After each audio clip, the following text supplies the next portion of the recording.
Hi everyone, it's Laura the Quarantine Gardener. Today I want to talk to you about, it may seem like roses, but actually it's not, it's soil. So this is Rosa trumpeter, and there was originally a bed here planted. I think there's about 150 roses here in the college on this section of rose beds.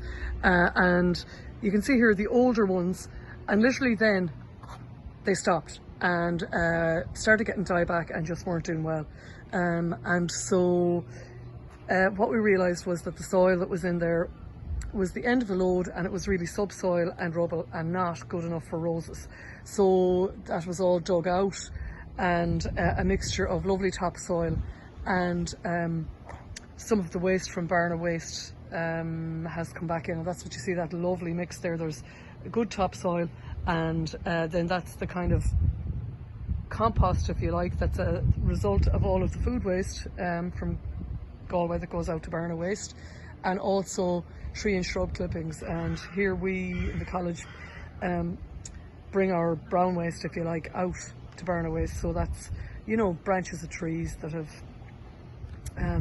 or clippings, you know, it might just be small thin branches that are mulched up, and you know, clippings for perennial beds, all of that stuff, and that's mixed in then with grass clippings and the garden waste that's been recycled by everyone in town, and then it's put through a heat treatment, and this is what we've got, a lovely mix.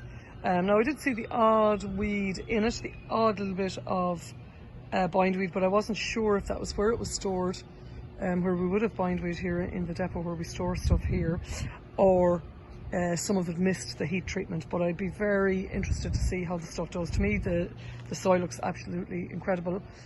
So looking forward to these roses thriving in the years to come. But again, just to say to you, it doesn't matter what you're growing, whether it's vegetables, fruit, trees or flowers, soil is the most important thing. And if you can compost your organic matter and put it back out onto your soil, it really is the best thing if you don't have access, like a lot of us in town wouldn't have, to well-rotted farmyard manure or other sources of organic waste.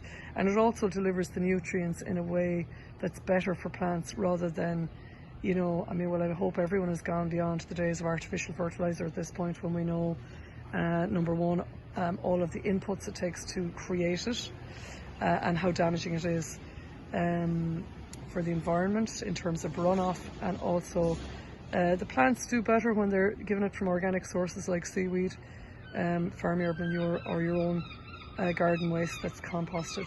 And important just to get the mix of browns and greens, and that's an art and a science in itself, so that your compost is neither too dry nor too wet.